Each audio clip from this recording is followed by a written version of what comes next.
Ya, buenas tardes a todos y a todas, bienvenidos a la clase del día de hoy, miércoles 19. Vamos entonces, Buenas noches, profe. bienvenido. Les contaba hace un ratito antes de empezar esta grabación que el día de hoy vamos con poesía, vamos a cerrar este proceso del género lírico y luego vamos a pasar a los textos no literarios con el texto expositivo, ¿ya? Les comentaba, ¿cierto? Yo les preguntaba cómo estaban. Hoy día los que tienen hijos en el colegio empezaron las vacaciones, así que se vienen ahí cosas que hacer en casa. Se viene el Huetripantu también este fin de semana, nuestro año nuevo en el hemisferio sur, sobre todo para quienes pertenecen a comunidades mapuches, ¿cierto? ¿Alguien va a celebrar el Huetripantu, por casualidad?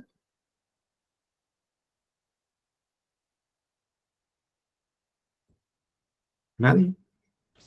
Es primera vez que lo escucho, profe. Con la lluvia mañana, profe.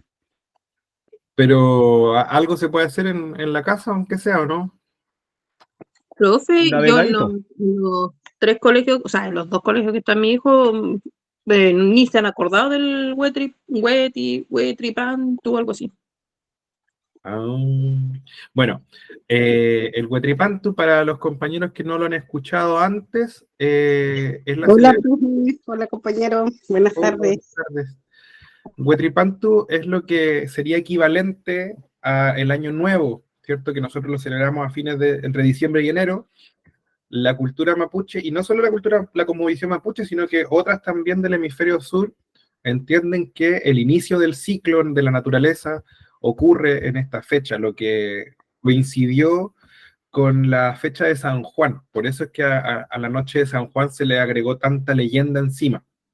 No es porque sea San Juan, es porque se celebra este nuevo inicio, sobre todo en las comunidades mapuches, con las personas que tienen esta cosmovisión. Y ocurre del jueves para el viernes en este año, porque se va moviendo según cuando inicia el solsticio de invierno. Entonces, poca celebración hay en este curso, pero está bien, no es nada de lo que tengamos que culparnos. Vamos a la clase mejor. Nosotros lo celebramos en familia y en comunidad, profe, así que Qué bueno escucharlo. Yo voy a tratar de hacer algo porque por lo menos hay que tratar de renovar las energías que cada uno proyecta para el año. Es decir, de aquí voy a partir de nuevo. sí, es verdad. Es Ya, lo que inicia el próximo año, el año nuevo. exacto. Que se venga un año positivo. Ya, pues. Entonces, Es lo mismo que el Año Nuevo chino. no es lo mismo, porque el Año Nuevo chino creo que se hace en febrero. Es una forma totalmente distinta de ver el mundo en realidad. Ya comí canutos, milcao, mudai, harina tostada, qué rico. Bueno, catuto era así. Me entró la duda, yo dije, ¿era canuto o catutos? Bueno. Vamos a lo que nos convoca, porque hoy día venimos a estudiar lenguaje.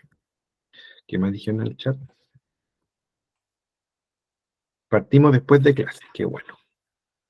Que les vaya muy bien con su celebración y sus rogativas si es que hacen. Vamos.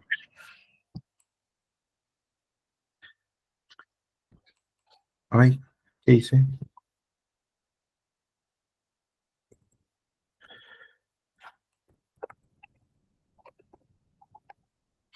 Yo, todas las clases, no sé si se han dado cuenta, parto desde cero, haciendo una lectura veloz para refrescar algunos conceptos, algunos contenidos, y luego continuar con la actividad que tenemos para el día de hoy.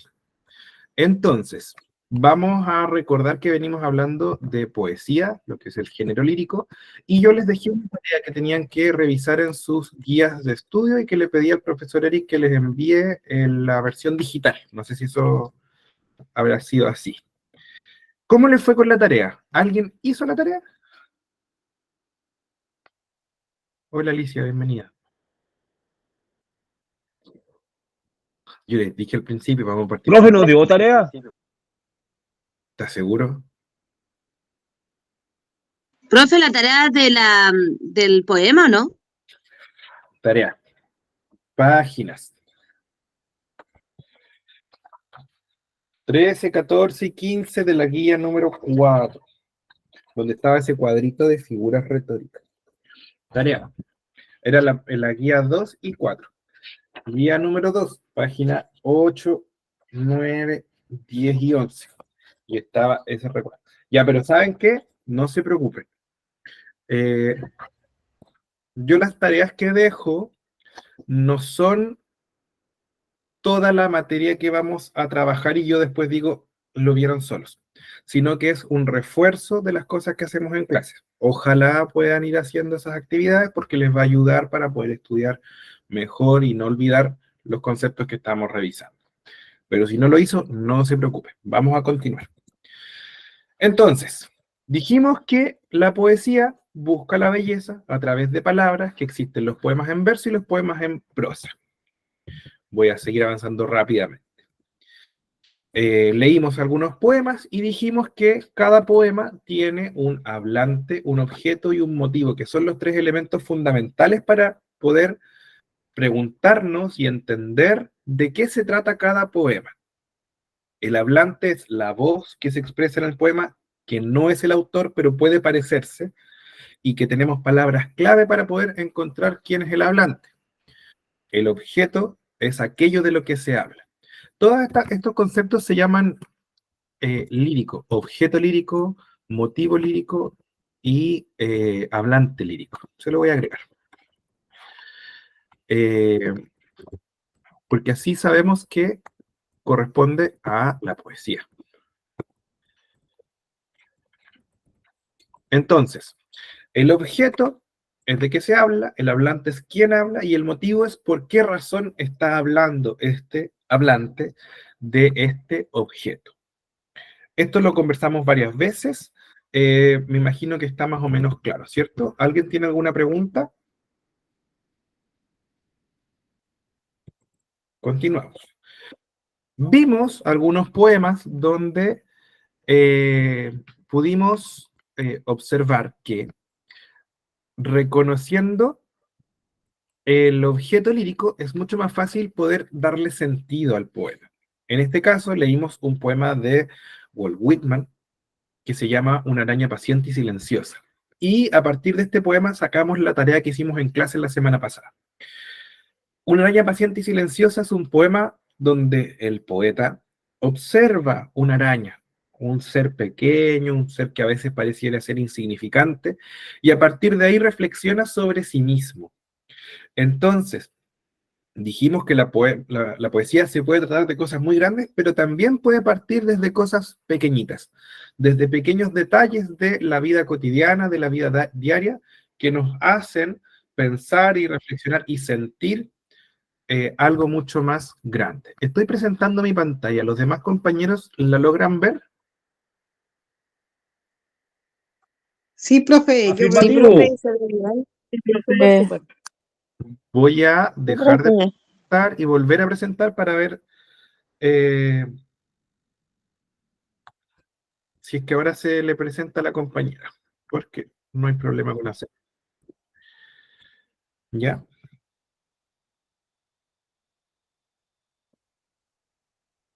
Fabiola, ¿puede ver ahora la pantalla?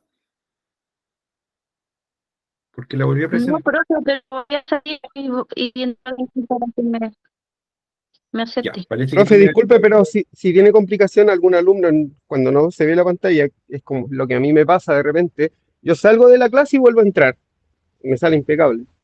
Eso dijo que iba a hacer, quizá ya se salió. Bueno, entonces, desde este poema dijimos que la poesía puede partir de cosas pequeñitas, ¿cierto? Desde ideas tan sencillas y tan a veces cotidianas e insignificantes como una araña, pero a partir de ahí pueden hacer una idea muy grande. Después leímos este poema que se llamaba Epigrama, un poema de amor, donde vimos que habían palabras claves que nos hacían entender que el hablante era un hombre y el objeto era el ser amado, que era la mujer. Dijimos que en el verso 2 de la estrofa 2 estaba la pista de por qué era un hablante, y en el verso 2 de la estrofa 3 vimos que estaba la pista para saber que el objeto era la mujer.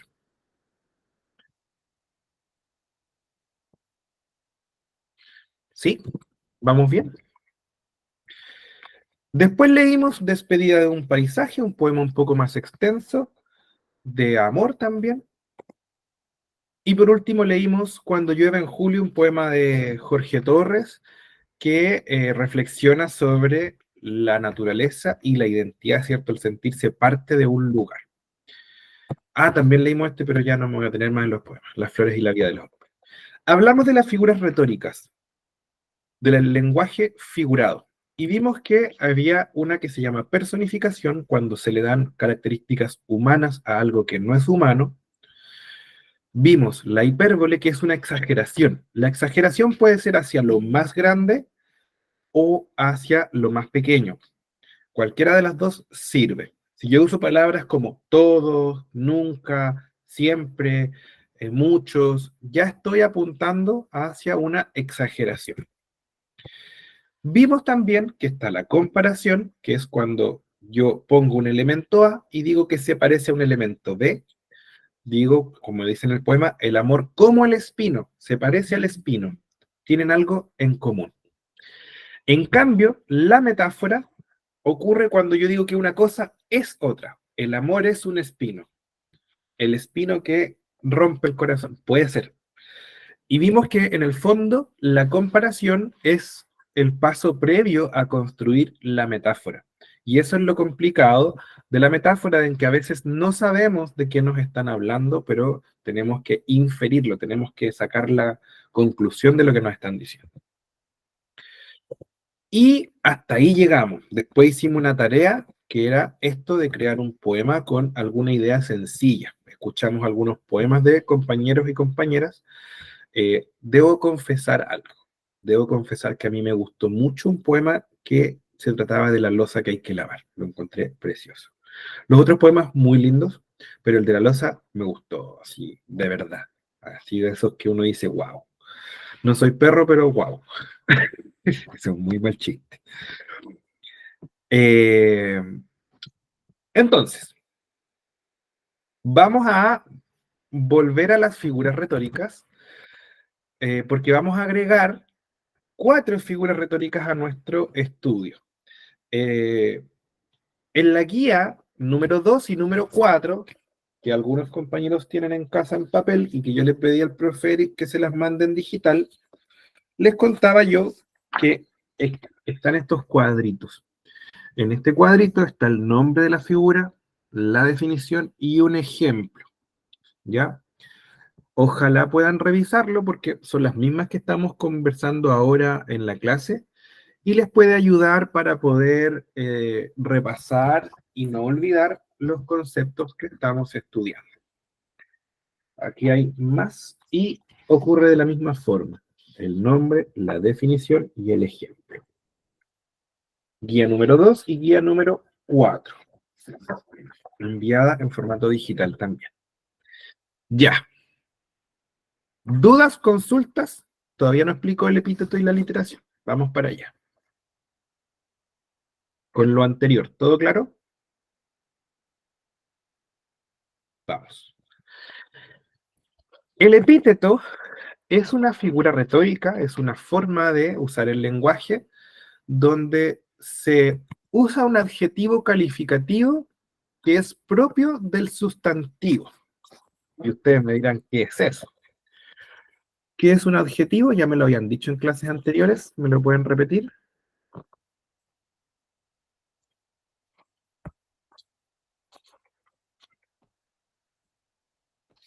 ¿Qué es un adjetivo? Una cualidad. Una cualidad o una característica. Es una manera de calificar a otra persona Y no solo a las personas, a las cosas, a las ideas, pero sí es una forma de calificar una cualidad o una característica. Ejemplos. Ticas. Me faltó espacio, quedó feo. Ya. Ejemplo de adjetivos.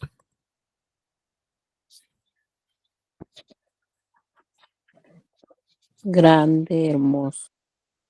Linda, preciosa.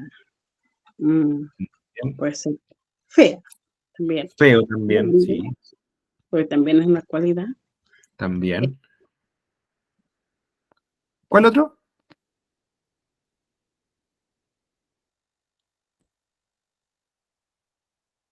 Los ejemplos que se nos ocurren al principio son siempre los más evidentes: alto, bajo, gordo, flaco. Pero también hay muchos adjetivos que pueden ser un poquito más complejos, como por ejemplo decir prístino, inocuo, incoloro, insípido, ínfimo. Son todos con I, me di cuenta. Y que son muchas formas posibles de cómo calificar algo. La gracia del epíteto es que es un adjetivo que es propio del sustantivo. ¿Qué es un sustantivo? ¿Hay propio o no hay? Hay propio, hay común y propio. Pero en Ok. palabras simples, ¿qué es un sustantivo? ¿Una cosa? ¿Un nombre? Es el nombre que se le da a algo. Y este nombre puede ser un nombre común, ¿cierto? Por ejemplo, control remoto, puede ser libro, puede ser mate. Es un nombre común, es una cosa. Y también están los sustantivos propios, que son los nombres de las personas y de los lugares. Como por ejemplo decir Luis, como por ejemplo decir Alejandra, como por ejemplo decir Elena, Esteban, Gisela. Estoy diciendo nombres de los que están conectados. O decir nombres de lugares, como por ejemplo decir Valdivia, Osorno, Futrono, Gifén, Los Lagos, entre otros. Entonces, la gracia de esta figura retórica es que yo voy a decir un epíteto, un adjetivo, que es obvio que el sustantivo lo tiene. Entonces, si mi sustantivo es agua, ¿qué característica es obvia que tiene el agua? Que está mojada. Si yo digo agua mojada, obvio, no puede ser de otra forma. Si yo digo pasto verde, obvio, porque el pasto es verde. Si yo digo fuego caliente, obvio, el fuego siempre es caliente. Entonces, el epíteto es decir el adjetivo que sí o sí tiene este sustantivo. Es obvio que lo tiene. Como por ejemplo, según Garcilaso de la Vega, poeta español, el blanco lirio y colorada rosa. Los lirios son blancos, obvio.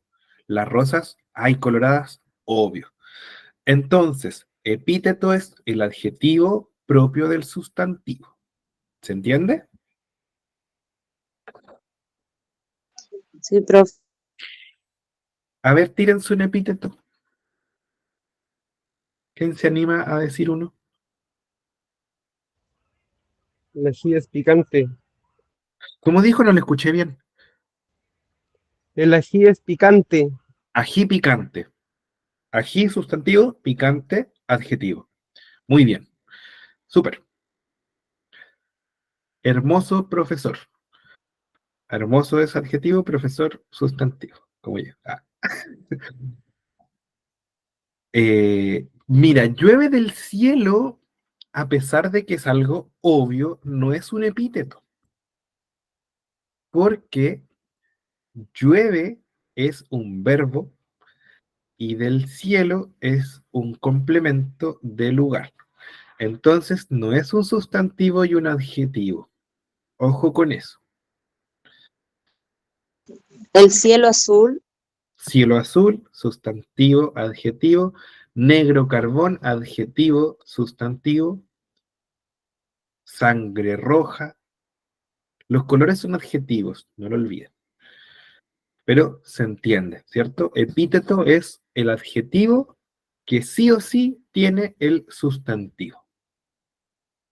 Verde hierba, el veloz corredor, obvio. No sería corredor si no fuera veloz. El refrescante jugo, Blancanieve, sí. O nieve blanca, porque Blancanieve vamos a pensar en los cuentos de hadas. Pero funciona, sí. Ya, se entendió el epíteto, adjetivo propio del sustantivo. La aliteración, vamos a pasar a la siguiente, es una figura retórica que a veces la pasamos por alto, no nos damos ni cuenta que está ahí, y a diferencia de las anteriores que tenían que ver con el significado de las palabras, esta tiene que ver con el sonido del conjunto de palabras que tengamos. Porque la aliteración consiste en la repetición de sonidos en un verso o en un grupo de versos. Es decir, en palabras simples, repetir una letra. Cuando una letra se repite mucho, hay una aliteración. Y puede ser de las vocales o de las consonantes. El primer ejemplo dice, y luego el estrépito crece. ¿Cuál es la letra que se repite?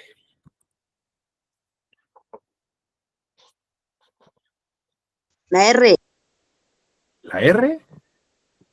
¿Estás segura? Mire, contemos. R hay una, hay dos.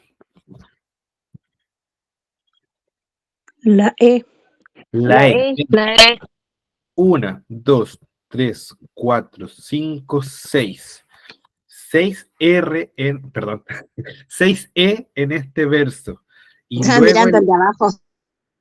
ya. Efectivamente en el de abajo es la letra R. El ruido con que rueda la ronca tempestad. Y a pesar de que son solamente 3 veces en el ejemplo siguiente, es al inicio de la palabra, entonces se nota mucho. Es una doble R en el fondo, en el inicio de la palabra. El ruido con que rueda la ronca tempestad. Entonces, la aliteración ocurre cuando se repite mucho un sonido en un verso o varios versos. ¿Se entiende? Sí, profe. Sí, Súper. sí. Vamos a ver 2 figuras retóricas más. ¿Están tomando apuntes, me imagino? ¿Están anotando parte de esto en su cuaderno? Sí, profe. Ya. ¿Estamos listos? ¿Puedo seguir o me queda un minuto más aquí para que terminen? ¿Marcela? ¿Levantó la mano? Parece que avanzamos. Pasé, profe, disculpe. Ya, no se preocupe. Las últimas 2 figuras retóricas que vamos a estudiar. La anáfora es muy sencilla porque ocurre cuando hay 2 o más versos que empiezan con la misma palabra o con las mismas palabras. Y el ejemplo lo deja clarito. ¿Quién fuera luna? ¿Quién fuera brisa? ¿Quién fuera sol? Se repite el quién fuera. Cuando se repiten palabras al principio de los versos, tenemos una anáfora. Facilito, ¿o no?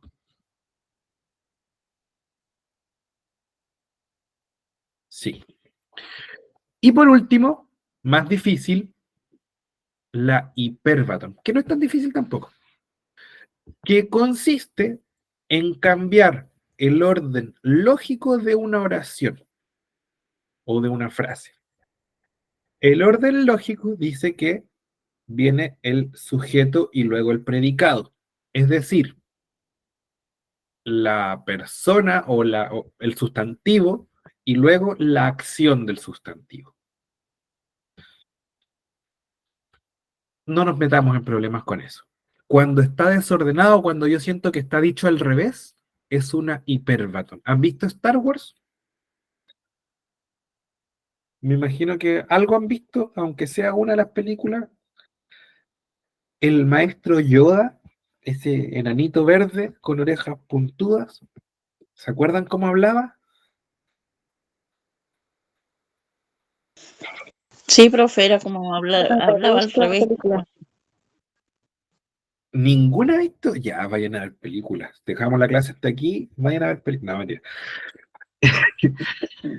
El maestro Yoda era este nanito verde con hojas puntudas, orejas puntudas, y todo lo hablaba al revés. Entonces decía, por ejemplo, entrenar, tú debes ir. Entonces, se sabe, se entiende que en realidad debería decir, tú debes ir a entrenar. Entonces, Hay una palabra con eso, profe. Se le dice a las hiperbatón, personas. No, aparte de eso. no lo sé. Es que parece que he escuchado yo cuando hablan como al revés, porque, porque mi hijo, por ejemplo, tengo uno de 14 años que de repente me habla, pero me habla así como de atrás para adelante. No sé. Nos desconozco como si tiene algún otro nombre. Bueno, en la poesía, cuando se ocupa eso, es una hiperbatón, es un desorden de las palabras. Dice el ejemplo, del salón en el ángulo oscuro, de su sueño tal vez olvidado, silenciosa y cubierta de polvo, veíase el arpa.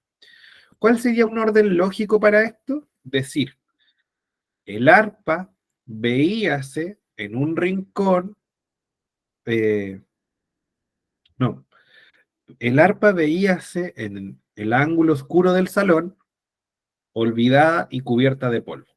Algo así. Debería decir primero el sustantivo, primero de qué estoy hablando, que en este caso es el arpa, y luego decir qué es lo que le pasa al arpa.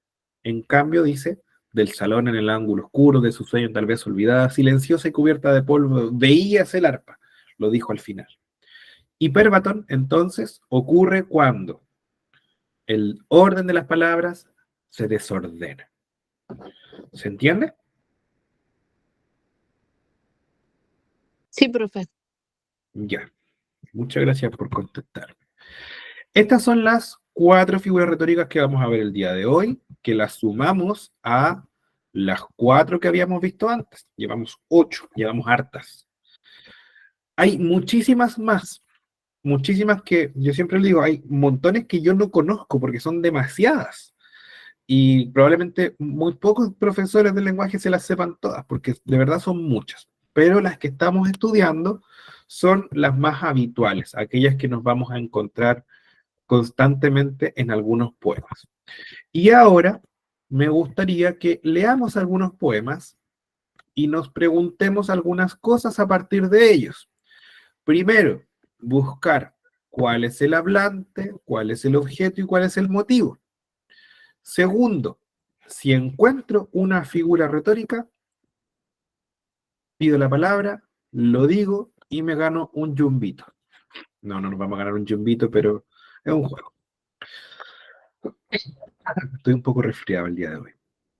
¿Se entiende lo que vamos a hacer? Ya. Entonces, el primer poema, busqué puros poemas súper sureños, súper propios de nuestra identidad del sur.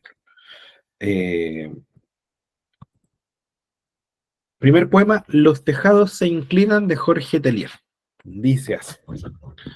Los tejados se inclinan bajo el peso de las lluvias, de infinitos inviernos. Frente al violento resplandor de los árboles frutales, una anciana dormita en la cocina. Duerme porque ya hay demasiado tiempo, porque ya no hay esposo, ni hijos, ni fuego en la cocina. El tiempo ha sido demasiado largo. ¿Cuál será el objeto lírico de este poema? Uy, qué fea la voz. ¿De qué se trata este poema?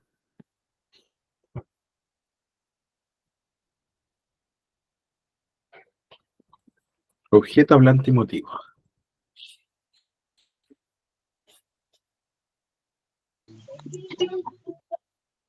Ya miren, les voy a dar una pista. Primero, el hablar, no tenemos idea de quién es. Chiquillos, me pico un poco la garganta porque estoy resfriado, voy a ir a tomar agüita y vuelvo. Denme un minuto.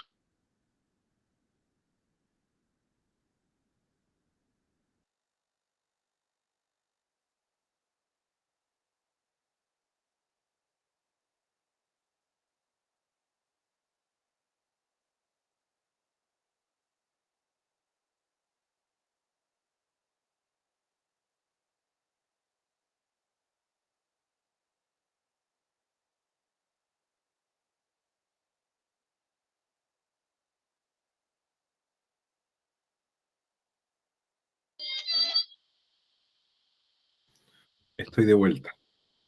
Me pasa que la limonada salada no me gusta para nada. La encuentro muy rara. Tomo harta agua de jengibre. Y me traje un juguito de manzana. Paréntesis, vamos a parar la clase para conversar. El otro día hice empanadas de manzana, que a mí me gusta cocinar. Y las cáscaras las puse a hervir con un poquito de azúcar y me queda un jugo exquisito. Te lo recomiendo. Laven las cáscaras, sí. Te las laven. Ya. Volvamos a nuestra lectura. Les decía yo que el hablante no lo conocemos. Gracias, Camila, por su mensaje. El hablante no lo conocemos, no sabemos quién está hablando, no tenemos ninguna pista que diga que es un hombre, que es una mujer, no lo sabemos. Solo sabemos que alguien se expresa. ¿Y qué es lo que a qué le está poniendo atención este poema? ¿Son los tejados? ¿Son la lluvia? ¿Son los árboles? ¿A la anciana? ¿A la anciana que dormía en la cocina? Pero me parece que podría ser. ¿Del invierno, profe? ¿De los Al invierno. Es de la Mm, siente la ¿Al anciana. tiempo? ¿Al tiempo que ha Fabiola creo pasado? que lo dijo. Me suena más que, como dijeron recién, este poema habla del tiempo. Sí, del tiempo.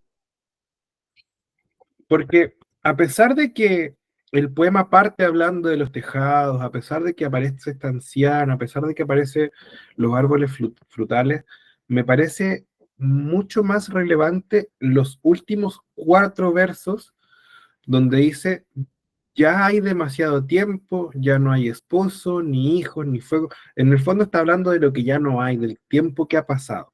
Y eso nos deja también súper claro el camino hacia cuál es el motivo. Y el motivo podríamos decir que es una reflexión a partir del paso del tiempo.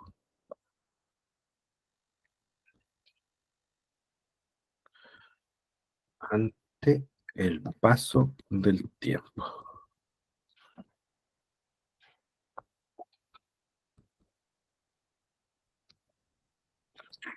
¿Ya?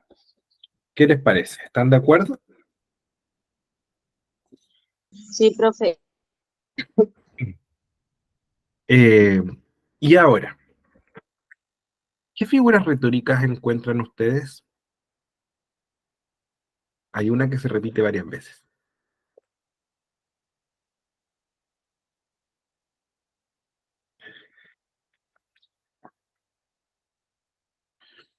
Carmen, prenda su micrófono.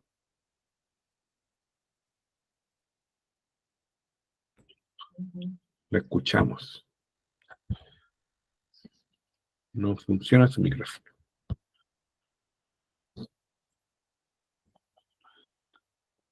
Ya, pues, ¿qué figura retórica encontramos aquí? ¿El por qué a qué se refiere Fabiola? Recordemos las figuras retóricas. Tenemos la comparación, la metáfora, la personificación, la hipérbole, hiperbatón, epíteto. ¿Cuál más vimos? hiperbatón, hipérbole, las dije las dos. Y aliteración. Aliteración. Anáfora. Ya, y en este poema, ¿qué es lo que hay? ¿Qué figura retórica? Miren, les voy a marcar algunos versos.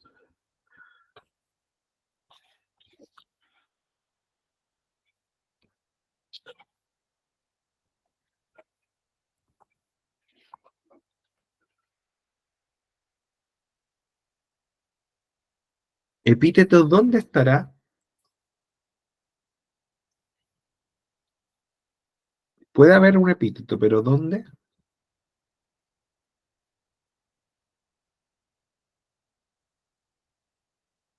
Y con las palabras que yo marqué, ¿cuál será la figura retórica que predomina? Demasiado. ¿Cómo Tiempo. digo? A ver, Anáfora, profe, ¿dónde hay una anáfora? donde se repite, dice duerme porque ya hay demasiado tiempo y abajo igual dice el tiempo ha sido demasiado largo, ¿no? La anáfora ocurre solamente cuando empiezan dos versos de la misma forma. Y en este caso, a pesar de que se repite la idea, no, Ujú. no es una que se repita al principio de los versos, ¿ya? Ah, ya entiendo. Chiquillos, tomen su cuaderno, vean sus apuntes y no digamos nombres de figuras retóricas así nomás. Ojo, en la anáfora igual había una explicación de lo que dijo la compañera, pero me dicen epítetos, me dicen el tiempo, me dicen por qué. Eso es lo importante. Y yo le marqué 3 palabras y usted puede ir a su cuaderno y decir, ya mira, capaz es esta. ¿Cuál?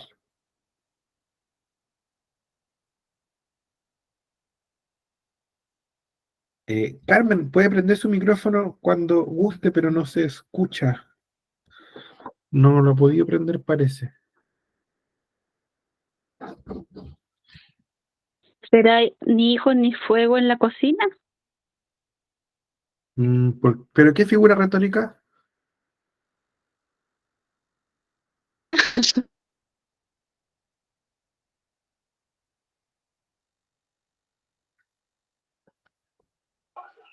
Profe, ¿puede ser hipérbole? ¿Por qué? Porque es como una exageración Es una en exageración. el tiempo. Dice, infinitos inviernos, demasiado tiempo, demasiado largo. Está exagerando, está está poniéndole mucha atención a esto exageradamente grande. Una anciana dormita en la cocina. ¿Cuál sería la aliteración que usted encontró ahí? Me parece que hay una, pero tiene que explicármela.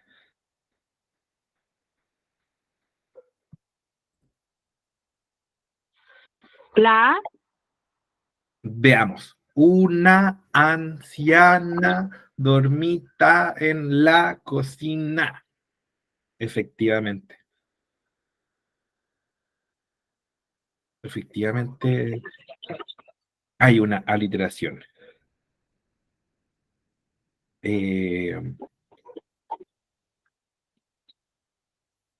Ya, nos vamos a quedar con esas dos por ahora. Muy bien a los compañeros y compañeras que participaron y le achuntaron con sus figuras retóricas. Veamos otro poema. Papas.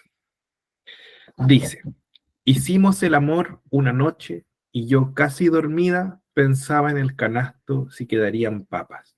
Ahora que las papas están cocinadas y ni una sola quiere entrar en mi boca, te digo, podríamos haber comido amor toda la vida. Oh, qué lindo poema. ¿Cuál es el objeto lírico de este poema? Está facilito.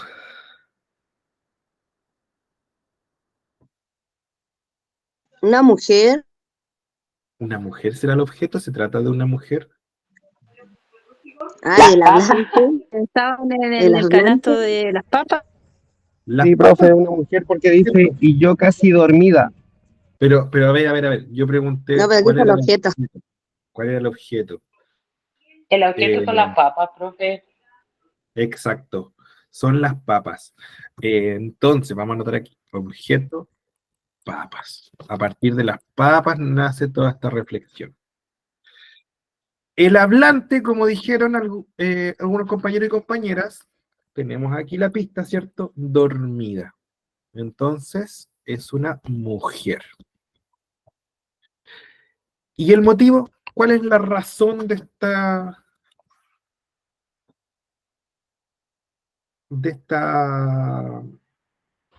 idea, de este poema?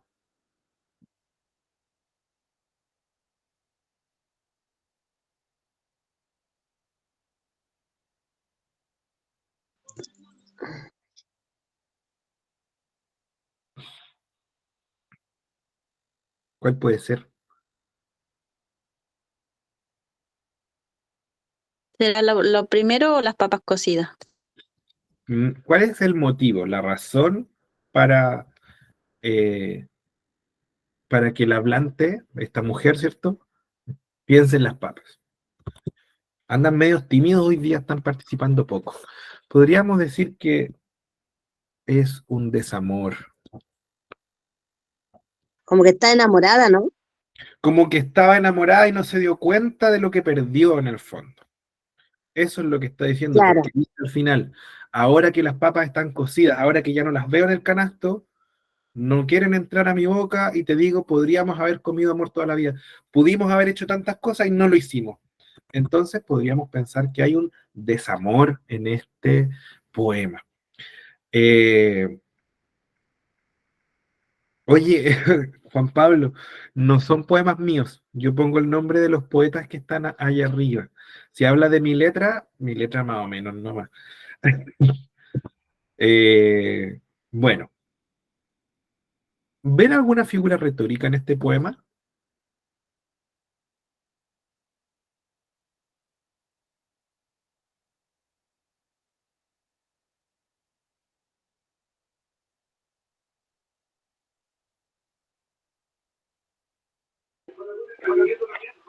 Anáfora, profe. ¿A dónde? ¿Estás segura? Es que hablar sobre las Una papas. comparación. A ver, respetemos los turnos de habla, había una compañera hablando, pero no hay anáfora. No hay porque no hay dos versos que empiecen con la misma palabra. Tiene que ocurrir que dos versos empiecen iguales. Comparación. ¿Dónde habría comparación? ¿Dónde dice esto se parece a esto otro? Esto es como esto otro. ¿Hay o no hay?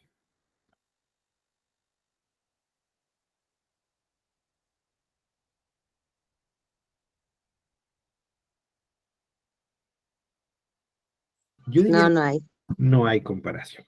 Quedémonos con este poema hasta aquí porque tiene figuras retóricas, pero son otras que no hemos visto en clases.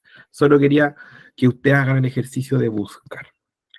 Vamos a ver el último poema para finalizar esta parte de la clase y luego en la siguiente parte vamos a tomar un nuevo tema. Nubes, de Hedy Navarro.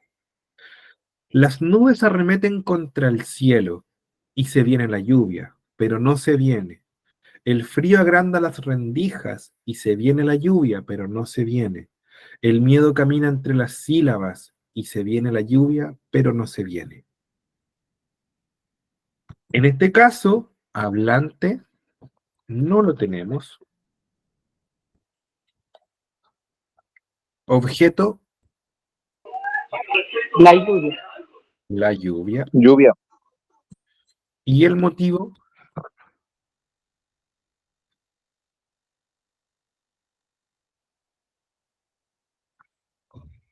podríamos decir que es la duda o la incertidumbre,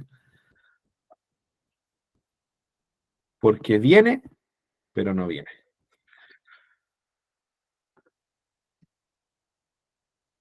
¿Sí o no?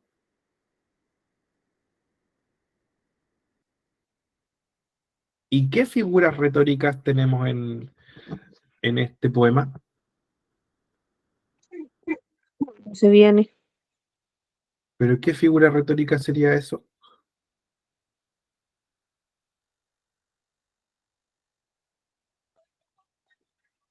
¿Anáfora? ¿Dónde está la anáfora? Pero no se viene. Pero ¿Qué no dice? sé. Me equivoqué. Marqué otro verso. Ahí. Dice, pero no se viene, pero no se viene, pero no se viene. Tenemos 3 versos que empiezan con la misma palabra. Y hay otro que dice, y se viene. Otros 3 versos que empiezan con la misma palabra. Y tenemos el frío y el miedo. 2 versos que empiezan con la misma palabra. Entonces, efectivamente, aquí tenemos anáfora.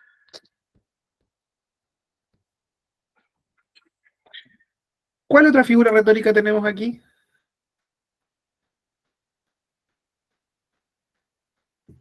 Hay 2 más que están claritas. Vamos a marcar esto aquí. Y vamos a poner esto aquí. Exageración, ¿no? ¿Y cómo se llama la exageración? Hipérbole. Hipérbole. Hipérbole. ¿Y esta que está acá abajo? ¿El miedo puede caminar o no? No, entonces personificación. Personificación. Sí. Y ahí estamos con nuestro poema de Hedy Navarro. Ojo, hay poemas que tienen muchas figuras retóricas, hay poemas que tienen una y la usan muchas veces, hay poemas que no tienen figuras retóricas y funcionan igual. Porque para escribir poesía, a pesar de que hay ciertos tipos de estrofas, ciertos tipos de versos, también se puede hacer de la manera que uno quiera. Uno es libre de poder escribir como quiera.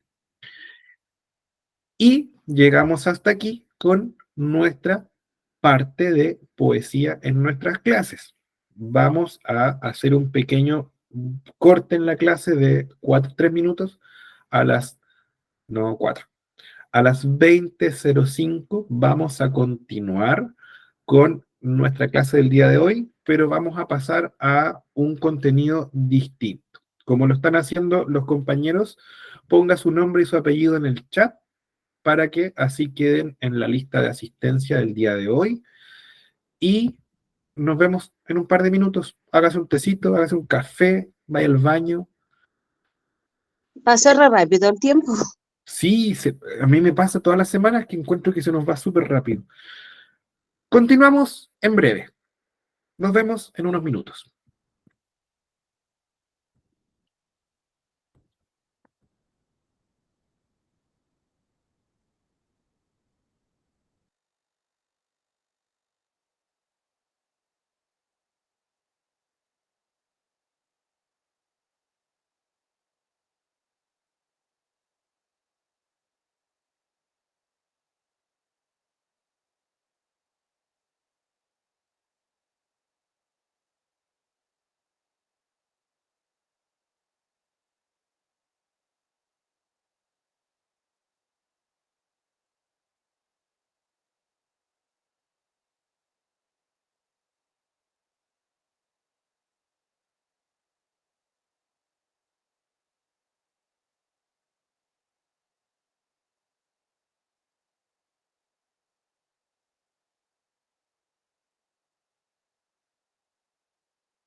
Vamos a continuar. ¿Están por ahí?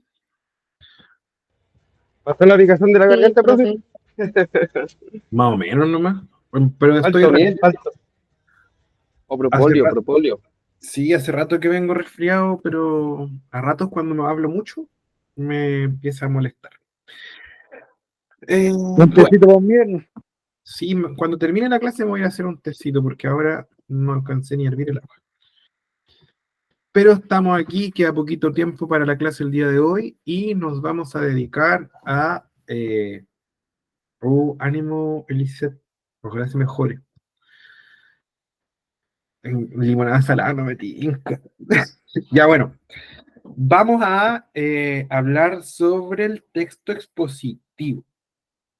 Eh, lo vamos a dejar presentado, vamos a dejar algunas ideas iniciales, porque, miren, es harta la información que vamos a estudiar en esta parte de la clase, pero no lo vamos a ver hoy día todo, sino que esta es la clase de introducción, para que después pasemos a irnos más a fondo en este tipo de texto. ¿Ya? Entonces, vamos a recordar antes de todo la diferencia que habíamos planteado entre los textos literarios. A ver, no me alcanzó. Les voy a confesar algo. Mi computador tiene un lapicito para escribir y se le acabó la pila y no se la he comprado, por eso escribo con el dedo hace muchas clases. Y es más difícil. Literario y los textos no literarios. ¿Se acuerdan cuál era la principal diferencia entre estos dos tipos de clasificaciones?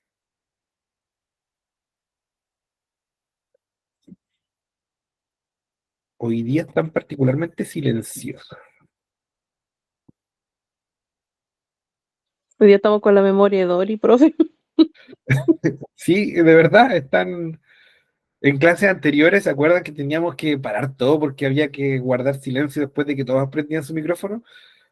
Nos fuimos al otro extremo ahora. Nadie quiere hablar. En que no me acuerdo, profe, muy bien, usted me corrige, literario o no literario. Una es ficticia y la otra no forma parte ficticia. En parte sí, pero a mí personalmente esa diferencia no me gusta tanto, porque creo que ambos pueden ser ficticios y ambos pueden, uno es más real que el otro, sí. Pero había otra diferencia más importante.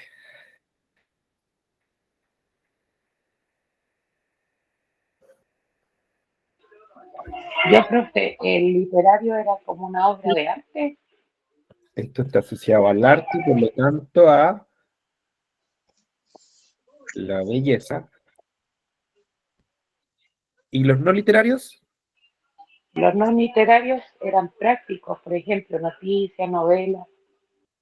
Las novelas no son prácticas, pero efectivamente los textos no literarios son más prácticos porque tienen un objetivo más concreto.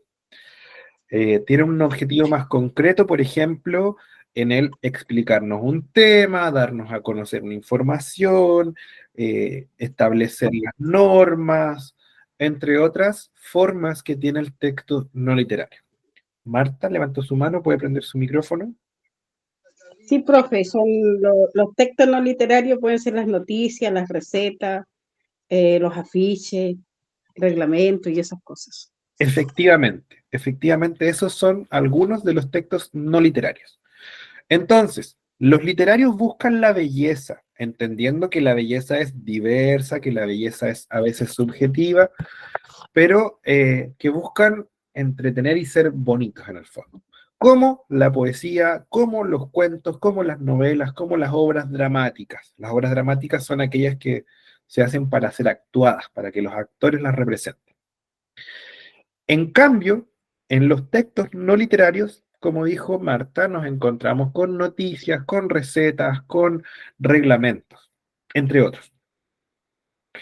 La noticia no tiene el objetivo de entretenerme, no tiene el objetivo de contarme una historia ficticia. La noticia tiene el objetivo de informarme sobre algo que ocurrió.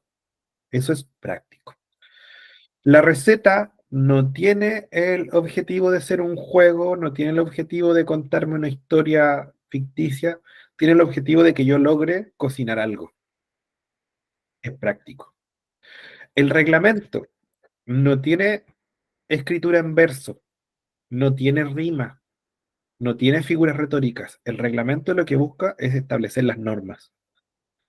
Entonces, también tiene un fin práctico. ¿Camila había levantado la mano? Sí, profe, pero ya dijo todo lo que le iba a comentar. Ah, ya. Sí, porque como los no literarios como informativo, instructivo y normativo. Exacto.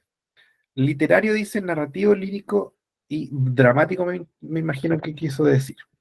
Entonces, El literario, sí.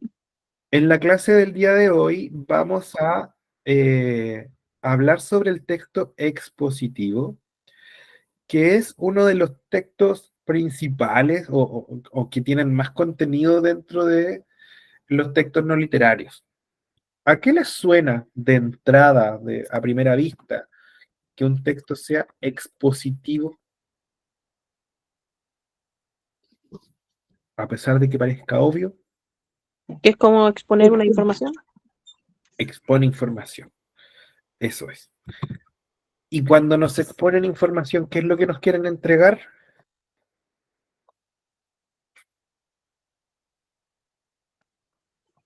Alguna enseñanza.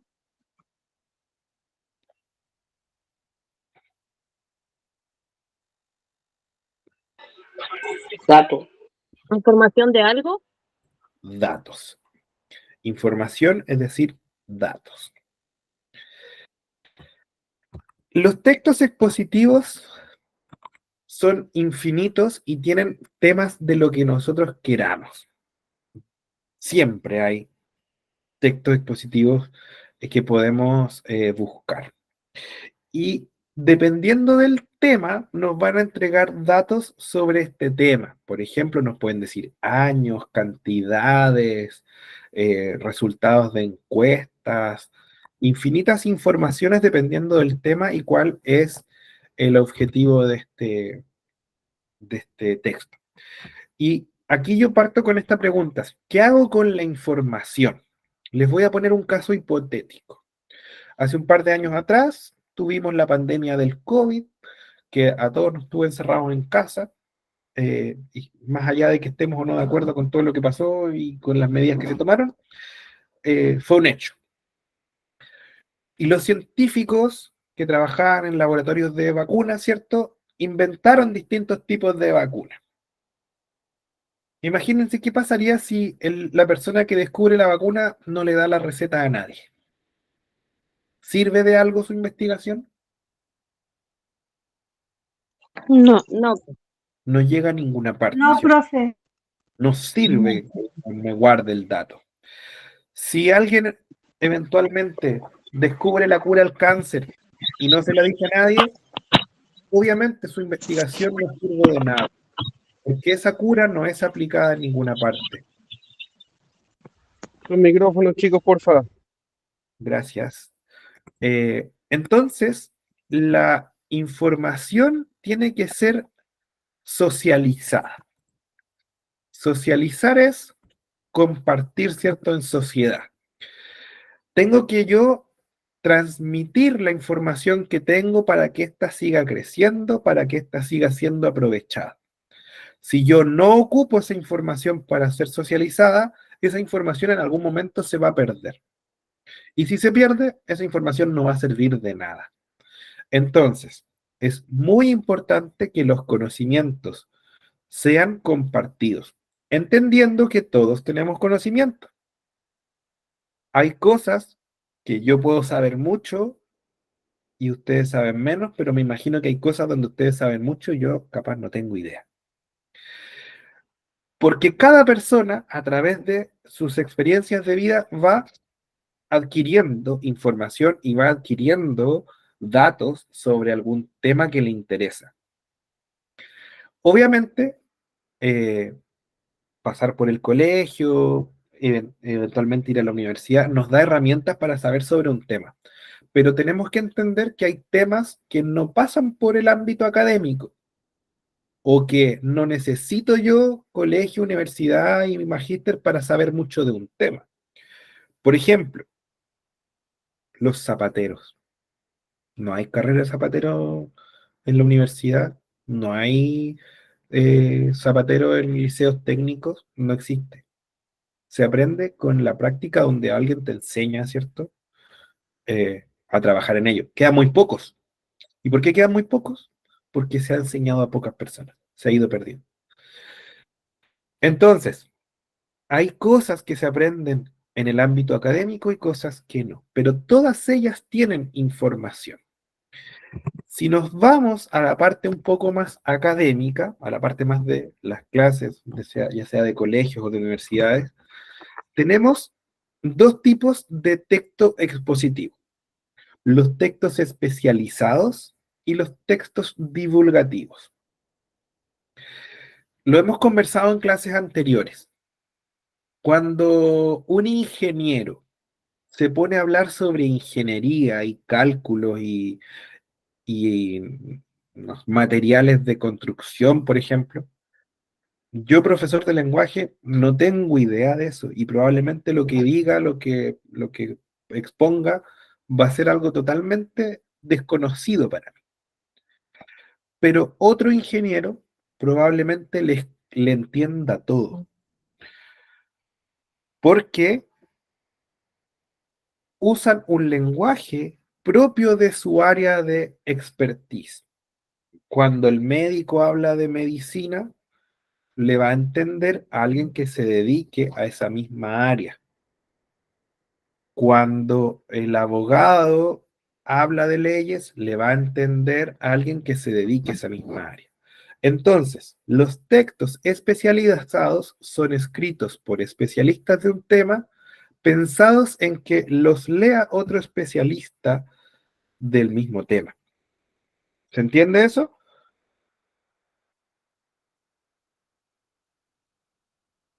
Sí, profe. Ya. En cambio, los textos divulgativos son aquellos que, como su nombre lo dice, quieren divulgar algo, quieren hacerlo más extensivo, más grande.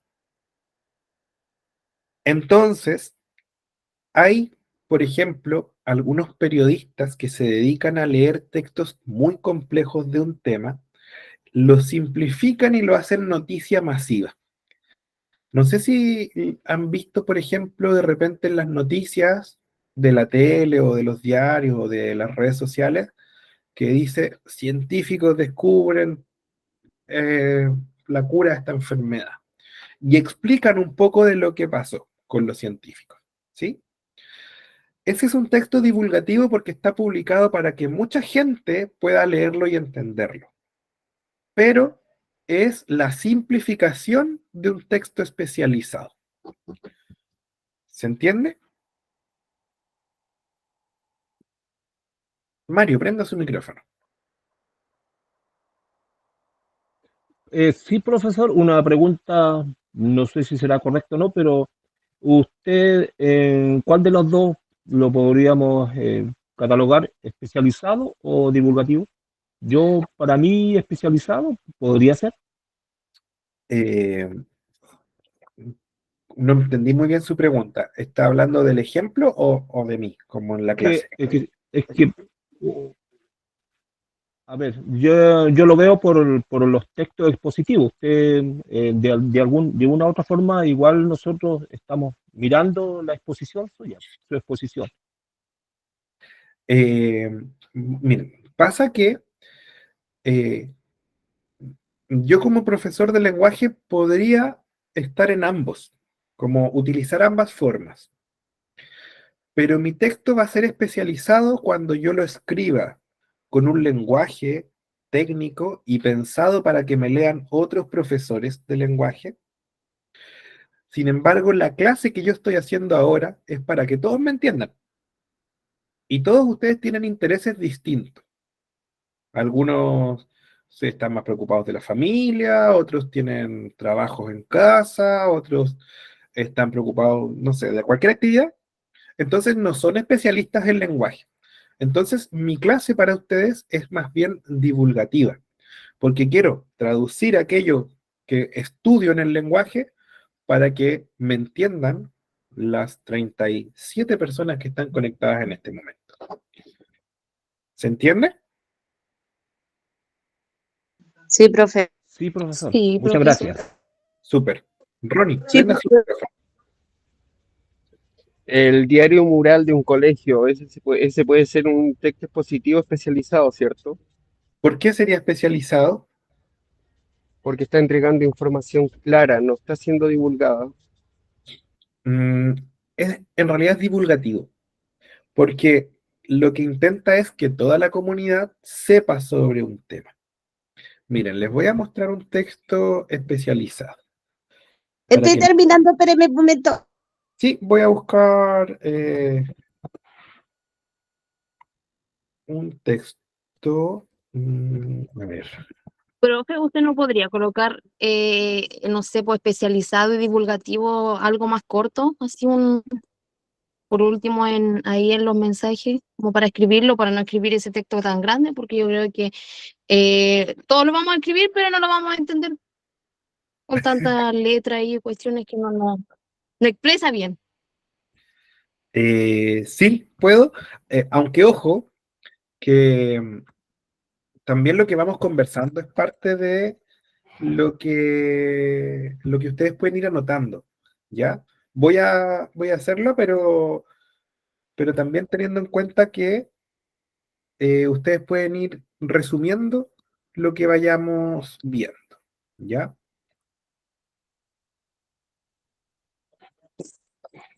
A ver, voy enseguida, estoy buscando un texto especializado que ni yo voy a entender para que veamos un ejemplo.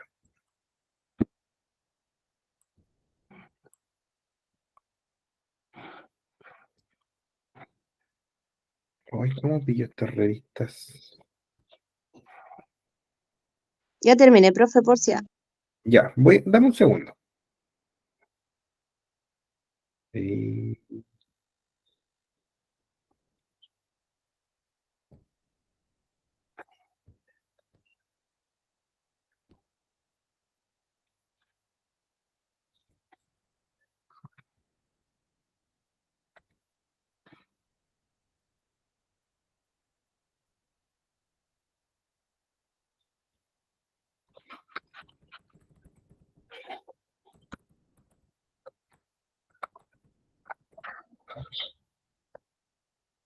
Estoy buscando una revista.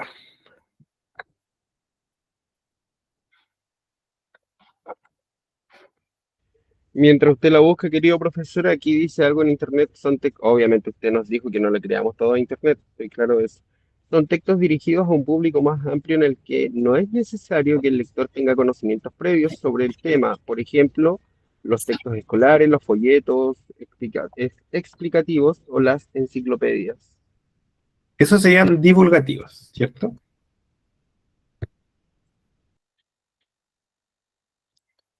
Ya, miren, aquí pillé un texto sobre botánica.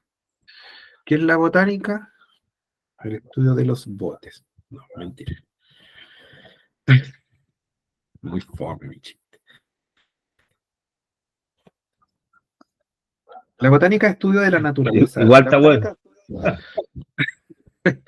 Estudio de la naturaleza de la flora. Dice, flora vascular de la cordillera de Putaendo, Andes escasamente estudiados y amenazados de la región de Valparaíso. Miren lo que trae. Trae un mapa. Trae unas fotos. Y dice, resultado.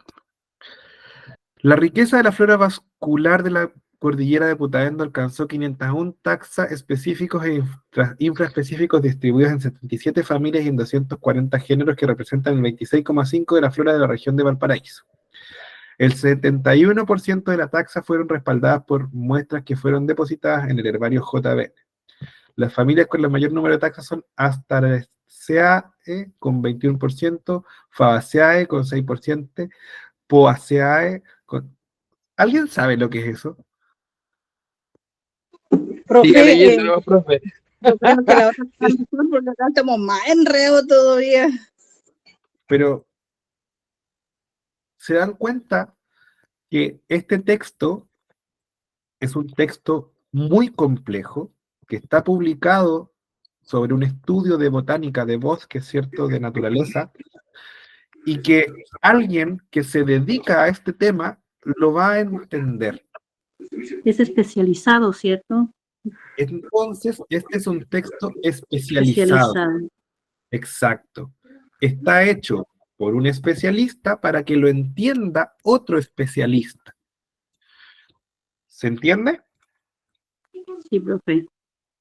En cambio, los textos divulgativos son aquellos que están hechos para que cualquier persona pueda entenderlos sin tener grandes conocimientos sobre el tema. ¿Se entiende? Ahora sí se entiende. Ahora sí, profe. Ya. Entonces, los textos especializados son complejos porque están hechos para que los lea alguien que sabe sobre el tema, alguien que ya tiene ciertos conocimientos sobre ese tema. Raquel. Como dice el dicho, profe, pastelero tus pasteles. ¿Cierto? Exactamente, eso es.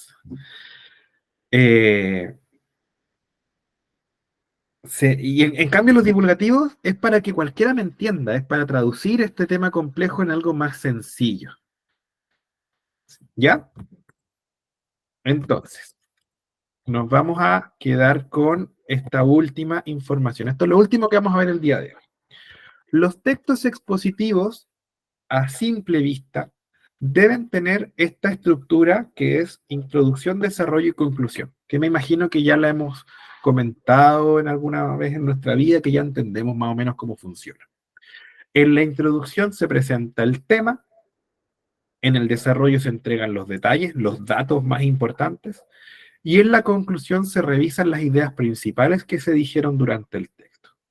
Tome apuntes de esto, y con esta última información ya estamos llegando al final de la clase de hoy. Voy a hacer un par de comentarios más antes de irnos, pero les dejo un minutito para que lo copien.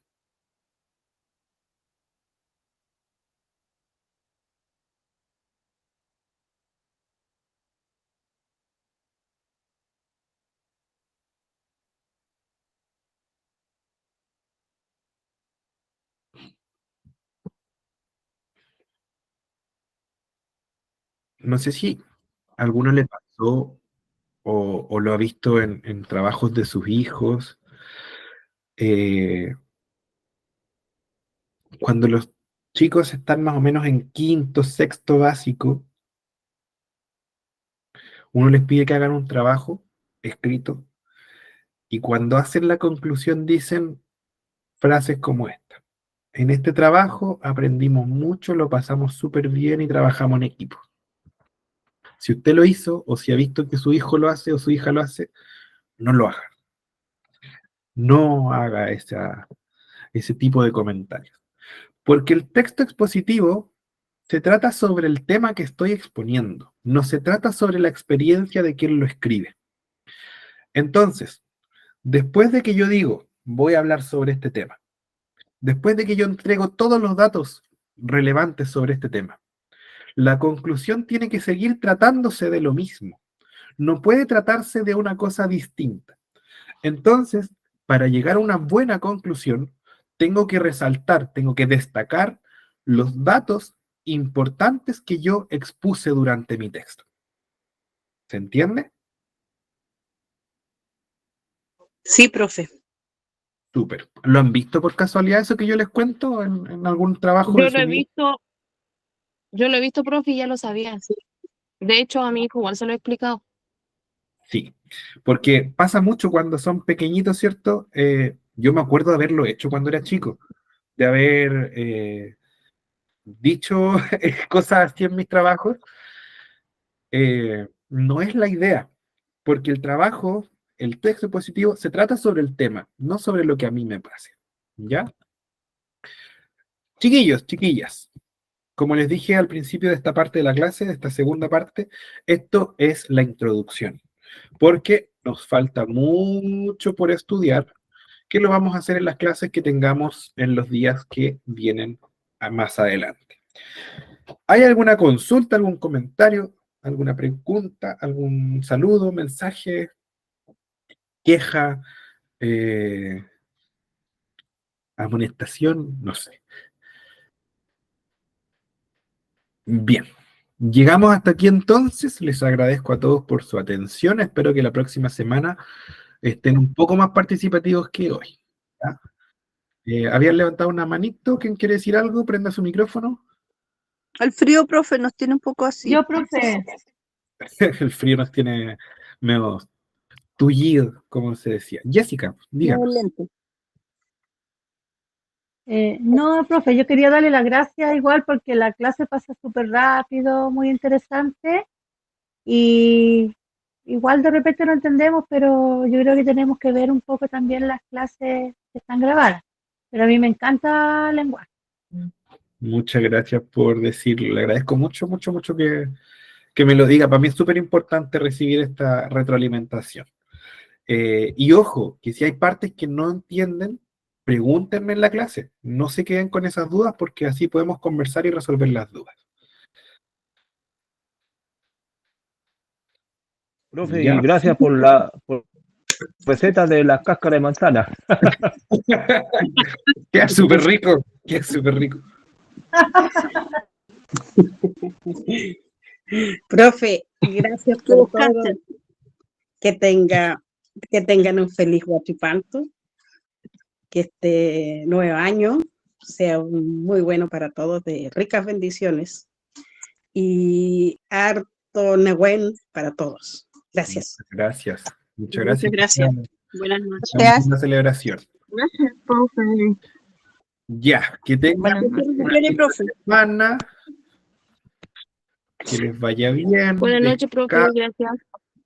Buenas noches. Chao, chao. Chao, profe, que esté bien. Profe, pórtese bien, profe. Vamos a intentarlo.